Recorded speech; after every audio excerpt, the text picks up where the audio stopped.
গ্রামের ছেলে, নাম শুভ, গায়ের রং শ্যামলা, বয়স 22-23 হবে, মা বাবার অতি আদরের সন্তান। শুভরা আর কোনো ভাই বোন নেই। ছাত্রজীবনে বেশ দুষ্টু ছিল শুভ, সেজন্যে পড়ালেখায় বেশি দূর এগুতে পারেনি। কোনো রকম নবম শ্রেণী পাশ করেছে। মা বাবা ওকে পড়ানোর জন্য যথাসাধ্য চেষ্টা করেছেন, কিন্তু শেষ পর্যন্ত ব্যর্থ হয়েছেন। এলাকার পরিস্থিতি মোটেও ভালো নয়, খুব খারাপ। বখালি ছেলেদের উৎপাত সীমার বাইরে। শুভর ভবিষ্যৎ নিয়ে ওর মা বাবা খুব চিন্তিত, বড় উদ্বিগ্ন। পাড়ার ছেলেদের সাথে মিশে সে আবার নষ্ট হয়ে যায় কিনা, কোনো অঘটন ঘটিয়ে বসে কিনা। শুভর বাবা একজন গার্মেন্ট সুপারভাইজার। তিনি ভাবলেন, ছেলের পড়াশোনা যখন আর হবেই না, তখন ওকে আর বসিয়ে রেখে লাভ কি। কোনো একটা কাজ শিখুকও, নিজের পায়ে নিজে দাঁড়াতে শিখুক। তাহলে ভবিষ্যতে জীবিকা নির্বাহের জন্য ওকে আর তেমন কষ্ট করতে হবে না। তিনি আরও ভাবলেন, আমি যখন গার্মেন্টসে আছি, তাহলে ও গার্মেন্টসেই আসুক, ওখানকার কোনো একটি কাজ শিখুক। তাতে আমিও ওকে গাইড করতে পারব, দেখতে পারব ওর সুবিধা অসুবিধা। সিদ্ধান্ত অনুযায়ী একদিন তিনি শুভকে নিয়ে গার্মেন্টসে গেলেন। সেই সাথে বুঝিয়ে দিলেন তার কাজও। শুভ তার বাবার কথা মতো কাজ শুরু করে দিল। কাজে যোগদানের পর শুভর জীবনে এক অভূতপূর্ব পরিবর্তন আসে। অবশ্য এই পরিবর্তনের পিছনে গার্মেন্টস কিংবা সেখানকার কাজের কোনো কৃতিত্ব নেই, বরং কৃতিত্ব হল তাবলিগ জামাতের। এই কৃতিত্ব হল ওই সব তাবলিগি ভাইদের, যারা শুভকে অনেক বুঝিয়ে সমুঝিয়ে 10 দিনের জন্য জামাতে পাঠাতে সক্ষম হয়েছিলেন। জামাত থেকে ফেরার পরই শুভর জীবনে পরিবর্তনের ছোঁয়া লাগে। সে এখন রীতিমতো নামাজ পড়ে, মাতা পিতাকে শ্রদ্ধা করে, বড়দের মান্য করে, ছোটদের স্নেহ করে, আর সমবয়সীদের সাথে মৈত্রিত্ব তো আছেই, সেই সাথে তাদেরকে নামাজের দাওয়াতও দেয়। সময় পেলে কুরআন হাদিস পড়ে, রাস্তাঘাটে যাকেই পায় সালাম দেয়, বাড়িতে এলে মা বাবাকে নামাজ পড়ার অনুরোধ জানায়, ফাজায়েল আমাল ও অন্যান্য ধর্মীয় কিতাবাদি পাঠ করে শোনায়। শুভর এই পরিবর্তন স্পর্শ করে ওর বাবা মাকেও। তার চেষ্টা বৃথা যায়নি, কারণ যে মা বাবা একসময় ধর্মীয় অনুশাসন পালনের ব্যাপারে যথেষ্ট উদাসীন ছিলেন, নামাজের ব্যাপারে যাদের কোনো গুরুত্ব ছিল না, 1 ওয়াক্ত পড়লে 3 ওয়াক্তের কোনো খবর থাকত না, কখনো 2-3 ওয়াক্তের নামাজ একত্রে পড়ে নিতেন, কখনো বা একেবারেই ছেড়ে দিতেন, সে মা বাবাই আজ নিয়মিত নামাজ আদায় করেন। কোনো অবস্থাতেই নামাজ কাজা হতে দেন না। ধর্মীয় বিধিবিধান পালনের ব্যাপারেও তারা এখন যথেষ্ট অনুরাগী। শুভর মধুর ব্যবহারে এলাকাবাসী মুগ্ধ হয়। এলাকার একটি অনন্য ও অসাধারণ ছেলে হিসেবে সকলের সুদৃষ্টি তার প্রতি নিবদ্ধ হয়। সবাই তার প্রশংসা করে, বলে, এমন ছেলে এ যুগে পাওয়া খুবই কঠিন। সে কত নিষ্ঠার সাথে আল্লাহর হুকুমের পাবন্দি করে, নবীজির তরিকা মতো চলাফেরা করে। আসলে তার সাথে অন্য কোনো ছেলের তুলনাই চলে না। শুভ দাড়ি রেখেছে, খুব সুন্দর দাড়ি। এজন্য কিছু বন্ধুবান্ধব ও আত্মীয় স্বজন মশকালাও করে। বিভিন্নজন বিভিন্ন কথা বলে। এত বাধা বিপত্তির পরও সে দাড়িতে হাত দেয়নি, কাটেনি, কামায়ও নি। কারণ সে জানে দাড়ি রাখা ওয়াজিব। দাড়ি না রাখলে কবিরা গুনাহ হয়, যা তাওবা ছাড়া মাফ হয় না। দাড়ি কাটার অর্থ হচ্ছে নবীজির কলিজায় আঘাত দেওয়া, আল্লাহ ও তদীয় রাসূলের নাফরমানি করা। তার ভয় হয়, দাড়ি না থাকলে হাসরের ময়দানে যদি রাসূলে পাক সাল্লাল্লাহু আলাইহি ওয়াসাল্লাম আমাকে না চিনেন, যদি আমার জন্য শাফাত না করেন, তাহলে আমার কি উপায় হবে? সেদিন কে আমার জন্য সুপারিশ করবেন? শুভদের বাড়ি অবস্থা বেশ সচ্ছল। তাদের সংসারে কোনো কিছুর অভাব নেই। সবাই স্বাচ্ছন্দ্যে চলাফেরা করে। কিন্তু ভাগ্যের নির্মম পরিহাস। হঠাৎ অযাচিত একটি অশুভ দৃষ্টি শুভরের পিছু নেয়, ঘায়েল করে শুভকে, বয়ে দেয় তার জীবনে মরুর সাইমুম, উল্টিয়ে দেয় জীবনের সেই সোনালি পাতা, ঘুরিয়ে দেয় জীবনের মোড়, দিকভ্রান্ত করে দেয় ওকে। ঘটে যায় তার জীবনে এক করুণ কাহিনী। শুভর এক ঘনিষ্ঠ বন্ধু ছিল। একদিন সে তার বন্ধুর সাথে ওদের বাড়িতে যায়। হঠাৎ সে তার সামনে দিয়ে একটি ষোড়শী মেয়েকে কোমর দুলিয়ে হেঁটে যেতে দেখে। মেয়েটি খুবই সুন্দরী, দৈহিক গঠন অসাধারণ, মায়াবী চাহনি। যে কেউ তাকে একবার দেখবে সে তাকে পছন্দ করবেই। শুভ মেয়েটিকে দেখে নিজের উপর নিয়ন্ত্রণ হারিয়ে ফেলে, ভুলে যায় অতীতকে। পাল্টে যায় তার মন মগজ।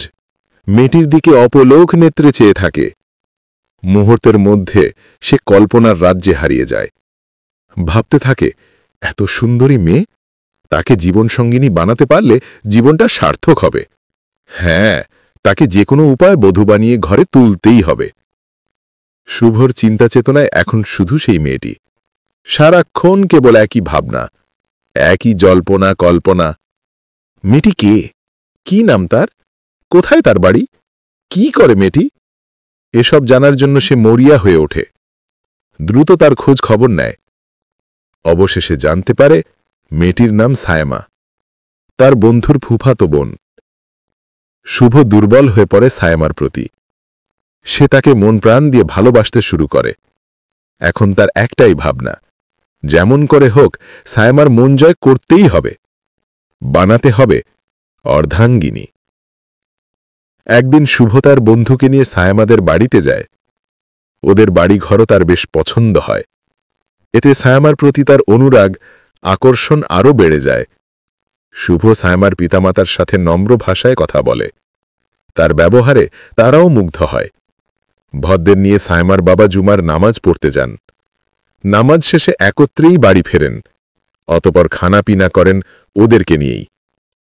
খামার পর্ব শেষে সায়মার বাবা ঘর থেকে বেরিয়ে যান। এ সুবাদে ক্ষণিকের মধ্যেই সায়মার সাথে শুভর পরিচয় হয়। পরিচয় করিয়ে দেয় ওরই বন্ধুই। ওদেরকে পরিচয় করিয়ে দিয়ে কি এক কাজের কথা বলে শুভর বন্ধুও বাইরে বেরিয়ে যায়। যাবার সময় বলে যায়, তোমরা একটু কথা বলো, আমি কিছুক্ষণ পরেই ফিরে আসব। এমন একটি সুযোগের অপেক্ষাই ছিল শুভ। এ সুযোগ পেয়ে তার আনন্দ আর দেখে কে? নির্জন কক্ষে শুভ আর সায়মার মধ্যে অনেক আলাপ আলোচনা হয়। এক পর্যায়ে শুভ তার মনের কথাটি ব্যক্ত করার সুযোগ পেয়ে যায়। তাই সে সুযোগটিকে হাতছাড়া না করে সায়মার কাছে প্রেম নিবেদন করে বসে। বলে, সায়মা, তোমাকে আমি জীবনের চাইতে বেশি ভালোবাসি। শুভর প্রস্তাবকে সায়মা মন প্রাণ দিয়ে গ্রহণ করে। তারপর উভয়ের মাঝে প্রেমালাপ শুরু হয়। সূচনা হয় একটি অবৈধ সম্পর্কের। সায়মা বড়লোকের মেয়ে, খুবই আধুনিকা। বৈধ অবৈধতার তমিজ তার মাঝে নেই। তাই তো সহজেই সে শুভ সাথে প্রেমে জড়িয়ে পড়ে। প্রথমবারই দীর্ঘ আলাপচারিতা চলে যায় অনেক সময়। এবার বাড়ি যাবার পালা।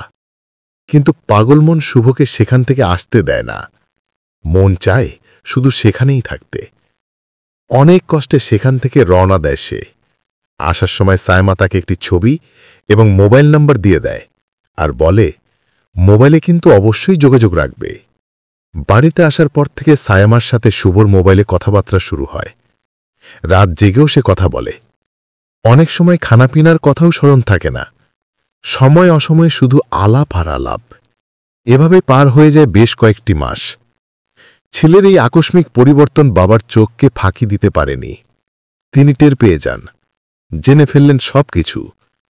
এসব কথা শুভর মাকে জানালে একদিন মা তাকে জিজ্ঞাসা করলেন, কিরে বাবা, আমরা যা কিছু শুনছি তা কি সত্যি? শুভ সোজা উত্তর, হ্যাঁ মা, সব সত্য। বাবা, এমন কাজ তোমার দ্বারা হবে তা তো কখনোই আমরা ভাবতে পারিনি। যা হোক, যা করার তো করেই ফেলেছ।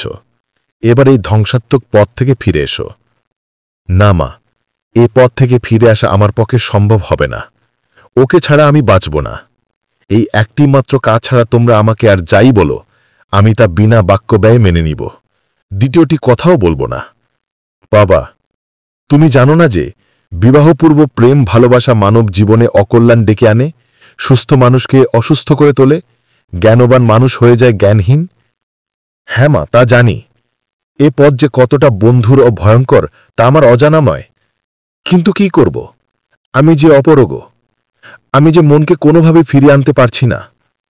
তবে দোয়া করো, মহান আল্লাহ পাক যেন আমাকে এই পথ থেকে ফিরিয়ে আনেন। শুভর পিতার নাম আজমল হোসেন। রাতে তিনি বাসায় ফিরলে শুভর মা সবকিছু তাকে অবহিত করেন। তারপর বলেন, দেখুন, আমার যা মনে হয় শুভকে এই পথ থেকে ফিরিয়ে আনা সম্ভব হবে না। তাই আমার পরামর্শ হল, যত তাড়াতাড়ি সম্ভব ওর বিয়ের ব্যবস্থা করুন। বিয়ে হয়ে গেলে সায়মাকে সে ভুলে যাবে। স্ত্রীর প্রস্তাবটি আজমল সাহেবের কাছে ভালোই মনে হল, তাই সেদিনই তিনি শুভর বিয়ের ব্যাপারে ঘটকের সাথে আলোচনা করলেন। ঘটক কয়েকটি মেয়ের খোঁজ দিলেন। পরদিন শুভ জানতে পারে যে বাবা তাকে অচিরেই অন্যত্র বিবাহ দিতে যাচ্ছেন। এ কথা শুনে ওর মাথা খারাপ হওয়ার অবস্থা। সে এখন কি করবে কিছুই বুঝতে পারছে না। শুভর দাদা এখনও বেঁচে আছেন। তিনি তাকে খুব স্নেহ করেন, আদর করেন। তাই সবশেষে অনন্যপায় হয়ে দাদার কাছে সব খুলে বলল শুভ। বলল, দাদা, আব্বা যখন আমাকে বিয়ে দিতেই চাচ্ছেন, তো সে বিয়েটি যেন সায়েমার সাথেই হয়। এজন্যে কিভাবে কি করতে হবে তা আপনিই ভালো জানেন। দাদা বললেন, তুমি কোনো চিন্তা করো না, দেখি কি করা যায়। দাদা নাতির ইচ্ছাকে পূরণ করতে চাইলেন, তাই তিনি সায়েমার মামার কাছে প্রস্তাব রাখলেন। কিন্তু সায়েমার মামা সরাসরি প্রস্তাব প্রত্যাখ্যান করলেন।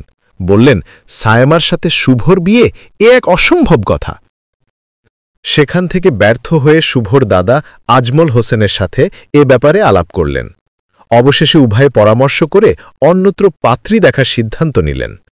ওদের সিদ্ধান্ত শুনে শুভর অবস্থা শোচনীয় আকার ধারণ করে। ভীষণ পেরেশান হয় সে। খাওয়া দাওয়া ছেড়ে দেয়, রাতেও ঘুমোতে পারে না। এখানে সেখানে নানাজনের কাছে ধর্ণা দেয়, কিন্তু কোথাও ইতিবাচক সাড়া মিলে না। হঠাৎ শুভর মনে পড়ে তার এক প্রতিবেশী নানার কথা, যিনি সম্পর্কে সায়েমারও নানা হন। শুভ তার কাছে যায়, তারপর সবকিছু খুলে বলে বহু অনুনয় বিনয় করে। এরও কয়েকদিন পর বরপক্ষ আসে সায়েমাদের বাড়িতে। খাওয়া দাওয়ার পর পাত্রীপক্ষের সাথে আলাপ আলোচনা শেষে বিয়ের দিন তারিখও ঠিক করে। তারপর তারা বিদায় নিয়ে বাড়ির পথে রওনা দেয়। এদিকে মোবাইলের মাধ্যমে এ খবর জানতে পেরে শুভর আনন্দ আর ধরে না। সে কেবল অপেক্ষার প্রহর গুনতে থাকে। সায়েমাদের বাড়ি থেকে বেশ কিছু পথ হেঁটে এসে বাসে চড়তে হয়, তাই তারা হাঁটতে লাগলো। প্রতিমধ্যে বৃষ্টি শুরু হলে বরপক্ষের লোকজন একটি চা স্টলে বসে, সেখানে চাও পান করে। ইতিমধ্যে বৃষ্টি থেমে যায়। তারা স্টল থেকে বের হওয়ার প্রস্তুতি নেয়। ঠিক এমন সময় হঠাৎ কোত্থেকে যেন তিনটি অভদ্র ছেলে সেখানে উপস্থিত হয়। একজন তো জঘন্য এক বাক্য উচ্চারণ করে। সে নির্লজ্জের মতো বলে, সাইমার পেটে আমার 4 মাসের বাচ্চা আছে। এসব কথা বরপক্ষের লোকেরা মোটেও বিশ্বাস করেনি। তাদের ধারণা হলো এ ছেলেগুলো সায়েমার সাথে শুভর বিয়ে ভেঙে দেওয়ার জন্যই এসব কথা বলছে। হয়তো সায়েমা বা সায়েমাদের পরিবারের কারোর সাথে ওদের শত্রুতা আছে, যার কারণে ওরা এসব আবল তাবল প্রলাপ বকছে। এদিকে ছেলেরা যখন দেখল ওদের এই ঔষধ বরপক্ষের উপর তেমন কোনো প্রতিক্রিয়া সৃষ্টি করল না, তখন তারা আরও শক্তিশালী ঔষধ ব্যবহার করল। একজন বরপক্ষের সামনে সাইমার কয়েকটি আপত্তিকর ছবি দেখালো। হ্যাঁ, এবারের ঔষধটি বেশ কাজ দিল। এসব অশ্লীল ছবি দেখে ওরা বলতে লাগল, ছি, এমন খারাপ মেয়েকে আমরা বিয়ে করাতে চাচ্ছি না, এ বিয়ে কিছুতেই হতে পারে না। এ বলে তারা বাড়িতে চলে এলো। যে 3টি ছেলে স্টলে এসে সাইমার ব্যাপারে খারাপ মন্তব্য করেছে, ওদের একজনের সাথে সাইমার আসলেই সম্পর্ক ছিল। সাইমা দীর্ঘদিন যাবৎ ওর সাথে প্রেম খেলা খেলেছে। ওই ছেলের পক্ষ থেকে বিয়ের প্রস্তাবও এসেছে, কিন্তু চেহারা ভালো না হয় কেউ এ বিয়েতে রাজি হয়নি। ফলে শেষ পর্যন্ত ওর সাথে সাইমার বিয়ে হয়নি। তখন থেকেই ছেলেটির আক্রোশ। সে পণ করে বসে যে আমি বেঁচে থাকতে দেখে নেব সাইমাকে তার মা বাবা কি করে বিবাহ দেয়। তাই কিছু যুবক ছেলে নিয়ে পরিকল্পিতভাবে আজকের এই ঘটনা ঘটিয়েছে সে, যার ফলাফল শেষ পর্যন্ত এই দাঁড়িয়েছে যে সাইমার সাথে শুভর বিবাহ সম্পন্ন হয়নি। এ ঘটনা বাতাসের গতিতে গোটা এলাকায় ছড়িয়ে পড়ল। সবাই এখন সাইমাদের ঘৃণা করতে শুরু করল। তাদেরকে এখন আর কেউ সম্মান করে না, শুধু ছিচ্ছি বলে নাক ছিটকায়। হ্যাঁ, বহুদিন পরে হলেও সাইমার আজ বুঝে এসেছে আল্লাহর হুকুম পর্দার বিধান লঙ্ঘন করে অবৈধ প্রেমে জড়িয়ে পড়ার কারণেই তা আরও তার পরিবারকে আজ লাঞ্ছনা ও অবমাননার সম্মুখীন হতে হয়েছে। হারাতে হয়েছে সম্মান, সুনাম, সবকিছু। সেই সাথে তার ভবিষ্যৎ হয়ে পড়েছে নিকষ কালো অন্ধকার। তার এ অবৈধ প্রেমের ফলে এক প্রেমিকের মনে জ্বলছে প্রতিশোধের আগুন, আর আরেক প্রেমিকের মনে জমা হয়েছে একরাশ ঘৃণা। অতীতের অ্যালবাম প্রায় ভেসে উঠে সাইমার মনের ক্যানভাসে, যা দেখে এখন তার নিজের মনেও ঘৃণা জন্মায়। চোখ থেকে গড়িয়ে পড়ে বাঁধভাঙা অশ্রু। কান্না বিজড়িত কণ্ঠে বলতে থাকে, হায়, আমি কেন খোদার বিধান লঙ্ঘন করলাম? কেন পর্দার বিধানকে উপেক্ষা করে চললাম? যদি পর্দা করতাম তাহলে আমাকে কেউ দেখতে পেত না, আমার প্রতি প্রেম নিবেদন করত না, আমার জীবনে কলঙ্কের দাগ পড়ত না, আজ আমাকে এমন পরিস্থিতির শিকারও হতে হতো না। একজন সফল নারী হিসেবে বিবেচিত হতাম, উভয় জাহানের সুখের জিন্দেগি পেতাম। হায় আফসোস, হায় আমার নিয়তি। কি হলো অবৈধ প্রেমের শেষ ফলাফল? কি দাঁড়ালো এর পরিণতি? শোক, অনুতাপ আর সীমাহীন অনুশোচনা সেতু এই নাজায়েজ প্রেমের জন্যেই। ওর মা বাবা ও গোটা পরিবারের ইজ্জত আজ ভুলুণ্ঠিত সেতু এই অবৈধ প্রেমের কারণেই। তাই আসুন, আজ থেকে আমরা শরীয়তের বিধানাবলীকে শ্রদ্ধা করি, পর্দার বিধান মেনে চলি, অবৈধ প্রেমে জড়িয়ে নিজের দুনিয়া আখেলাত বরবাদ না করি। যারা এখনও অবৈধ সম্পর্কে লিপ্ত, আজ এবং এ মুহূর্তেই তা থেকে তাওবা করি। বেগানা নারী পুরুষের প্রতি কেউ না তাকাই। আল্লাহ তাআলা আমাদেরকে এসব পাপকর্ম থেকে হেফাজত করুন। আমিন।